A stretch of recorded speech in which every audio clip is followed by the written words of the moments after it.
C'était l'Italie. Devant certains vieux monsieur élégants, mon père disait « c'est l'Italie ». L'Italie et ses ponts, je pensais à celui de Gênes, comme avec une chanson vient un souvenir. Ils avaient à Dolce Acqua représenté Monet le pain dans sa barque, face au pont en dos d'âne.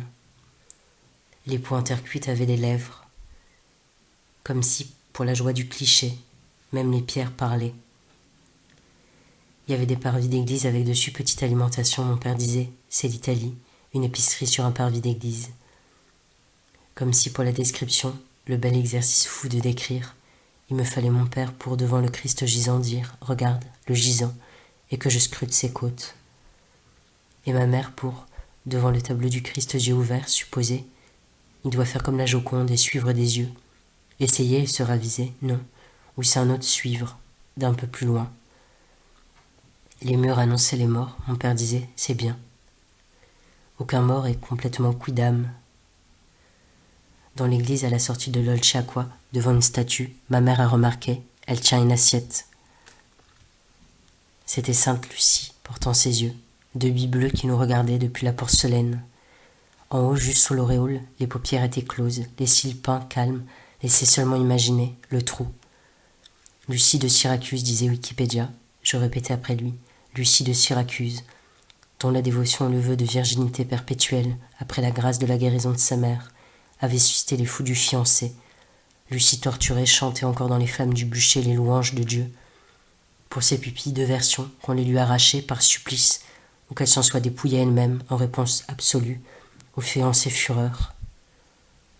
Dans la voiture, mon père avait lancé l'anagramme de Lucie, et quand ma mère eut demandé un indice, décliné « Je ne veux pas être celui qui donne toutes les réponses. Ô Lucie, celle de Syracuse. » Après cale, ses fresques et dans toutes les portes, ses trous à chat. Ses nids à chat vierge un peu partout. L'arbre, le cheval et l'homme, énumérait ma mère devant la fresque avec un arbre, un cheval et un homme. Et elle continuait, c'est des scènes toutes simples. Elle vide son seau. Les deux bœufs. Elle lui fait sa tartine, on voit les pieds. Sur la plage, j'ai dû trouver quelque chose d'étrange, mais comme je voyais pas, mon père me l'a montré. Là-haut. Le vélo, sur le clocher. J'ai vu dans l'église les deux poêles dans l'allée, crucifix divers, ardents. Et l'autel pour les nécessiteux. Alors il y avait sur belle nappe blanche dans l'église ketchup et panzani.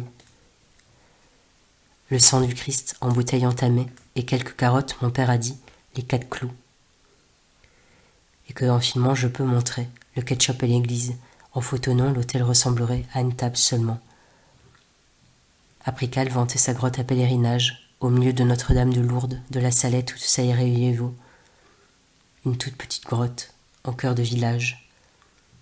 Deux bancs, un crucifix, un projecteur à LED faisait tournoyer une averse de petits astéroïdes sur l'âne et le bœuf de la crèche. Mon père et ma mère se sont assis là, sur le banc, comme ils avaient dû faire la première fois qu'ils y étaient venus, seuls. J'étais debout, je les regardais, il s'était mis à pleuvoir dehors, mon père disait « on est bien là, dedans ». Il y avait au milieu des vierges une publicité pour une maison de retraite. Ce mélange, c'est l'Italie, mon père a dit. Et qu'en France, on n'accepterait pas ta installation électrique, 3 multiprises sur une rallonge.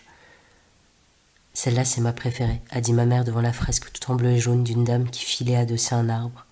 Et mon père que ce devait être des amateurs, tu vois, mais ça pourrait être dans un musée.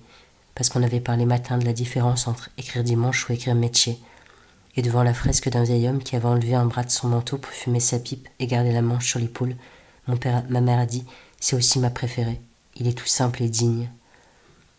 Devant une porte ouverte qui donnait sur la buanderie, on a aperçu 2 joueurs d'échecs qui disputaient partie, 2 tabourets répartis autour de la machine à laver. Or on venait à l'instant de parler d'échecs, mais la magie s'est arrêtée, et on n'a pas vu le prince Charles, dont on avait aussi parlé. J'ai vu dans la boîte à livres, tu verras, c'est que des en anglais, History in Fragments, Europe in